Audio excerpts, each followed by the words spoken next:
Welcome back to the channel, my name is a-bomb and welcome to what's a bit of a preview for my brand new series on Football Manager 2020. This series is called the Promotion Project. It's a Journeyman style save with a little bit of a twist. You see, usually the goal of a Journeyman is to start all the way down in like the lower divisions and work your way towards the top flight and eventually towards a major trophy like the Champions League.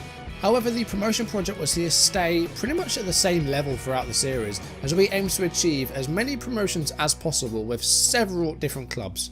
We may stick to one country, we may move abroad, we may return to a club we've already managed, but there's just one caveat, which is that I cannot manage a nation that I've already managed on FM on this channel, meaning that England, France, Germany, Italy, Spain and Belgium are all off the cards. And then one of the inspirations behind this series is the Portuguese manager Vitor Oliveira, who in about 30 years of management has managed 11 promotions in his time, and that includes 5 in a row, which were between I think 2013 and 2017. And in a future video I'm going to be talking about Vitor Oliveira in a bit more detail and looking at his journey. But in today's video we're going to be looking a bit closer to home, as we're going to be looking at the manager who has more promotions in England than any other manager. So that means that today we're going to be having a look at the career of Neil Warnock. Born in Sheffield in December 1948, Neil Warnock started out working at a funeral director's before starting his football career in the 4th Division for Chesterfield as a 19-year-old. Over the next 11 years, Warnock moved around England, playing for Rotherham, Hartlepool and Scunthorpe United, Aldershot, Barnsley, York City and Crewe Alexandra. Playing as a winger, Warnock scored 36 goals in a total 327 league appearances. Still fairly young for a footballer, Neil Warnock left Crewe aged 30 to focus on a coaching career. After a couple of years managing in Sunday League football, he joined Gainsborough Trinity in 1980-81 before spending 5 years with Burton Albion in the Northern Premier League.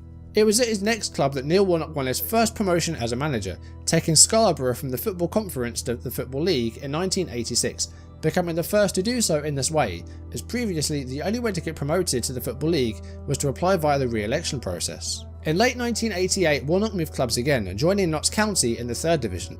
It was here that he started to build himself a backroom team, with physio Dave Wilson and coach Paul Evans rejoining him after assisting him at Scarborough. His assistant manager was Dave Wilson, who was second in command at Peterborough when Warnock was working there as a coach before managing. At Notts County, Warnock achieved his 2nd and 3rd promotions of his career back to back, taking the Magpies from the 3rd to the 1st Division. However, they were relegated from the 1st Division in their first season in 1992, meaning that they missed out on being in the inaugural FA Premier League.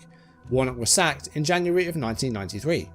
After a brief 4-month spell with Torquay United, Huddersfield Town was the next destination for Warnock, where he was joined by his 3-man team. After a disappointing first season that saw multiple signings, the 1994-95 season saw the Terriers almost achieve automatic promotion before ultimately finishing 5th. After seeing off Brentford on penalties in the playoff semi-finals, Huddersfield defeated Bristol Rovers 2-1 in the final to win promotion to the Football League 1st Division. But Warnock shockingly quit just days later, joining Plymouth Argyle, who had just been relegated from the division Huddersfield had just been promoted from. Promotion number 5 soon followed as the Pilgrims won the 1996 playoffs to get back to Division 2. The semi-final against Colchester saw maybe the first instance of the fiery personality Warnock has come to be known for. Plymouth overturned a 1-0 deficit to win 3-1 in a second leg that saw Warnock sent to the stands after going off at a linesman. Neil Warnock went on to join the fans behind him for the remainder of the match as Plymouth won 3-1. Despite being a popular figure with the Plymouth fans, Warnock was controversially sacked in February of 1997 with the club just above the relegation zone, with his assistant Mick Jones succeeding him as boss. Warnock joined relegation-threatened Oldham Athletic for the run-in of the 1996-97 season, but he couldn't keep them up and he was dismissed after a disappointing mid-table finish in Division 2 in 1998. Warnock was also relegated with his next club Bury as one of 4 teams who finished on 47 points. In a bizarre rule change, Bury went down due to scoring fewer goals than Port Vale, Queen's Park Rangers and Portsmouth. Had the league been decided on goal difference this season, Port Vale would have gone down and Bury would have survived.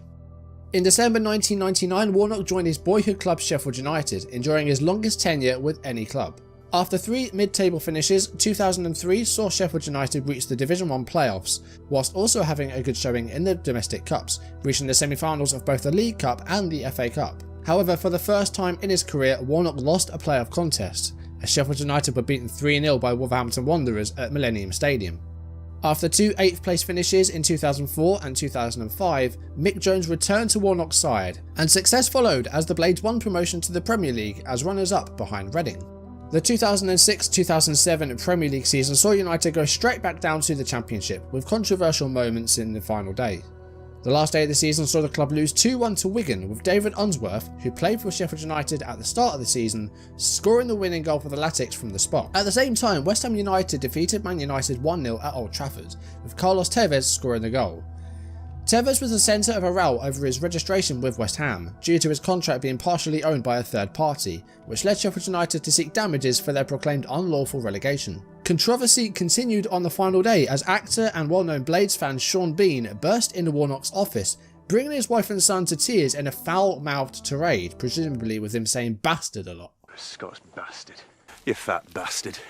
Bastard. Bastards. Stories range from Sean Bean denying allegations he went off in front of Warnock's son, calling Neil Warnock bitter and hypocritical, to poach Paul Evans, saying Bean's words were, "It's your f***ing husband that got us relegated, he's a f***ing w***er."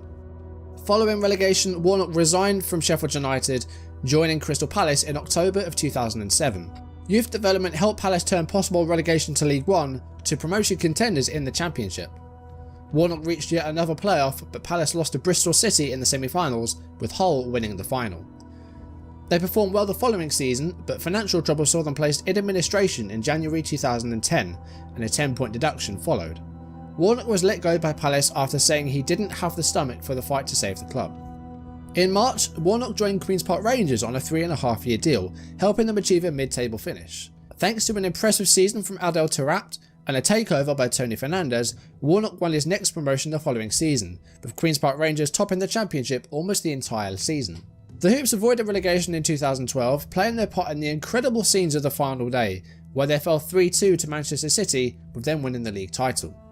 However, it was Mark Hughes who ended the season in charge, as Warnock was sacked in January of that year. Warnock then spent 14 months at Leeds United, finishing in 14th place before returning to Crystal Palace in the Premier League after Tony Pulis's departure. This reign lasted just 4 months though, as the Eagles found themselves in the bottom 3. Warnock then made a brief return to QPR in November 2015 before joining Rotherham United in February 2016 until the end of the season. A 21st place finish saw the club avoid relegation to League One, and Warnock then joined Cardiff City, a place where he said he had some of his best memories of his footballing career. After a 12th place finish in 2017, Warnock achieved his record-breaking 8th professional promotion the following year, finishing second behind Wolverhampton and winning 3 Championship Manager of the Month awards. With no player scoring more than 5 goals in the season, Cardiff were relegated from the Premier League, third from bottom. Tragedy occurred in January of 2019, as a light aircraft carrying recently transferred player Emiliano Sala crashed en route to Cardiff from Nantes, France. Sala was confirmed dead and his body found 17 days after the craft had disappeared.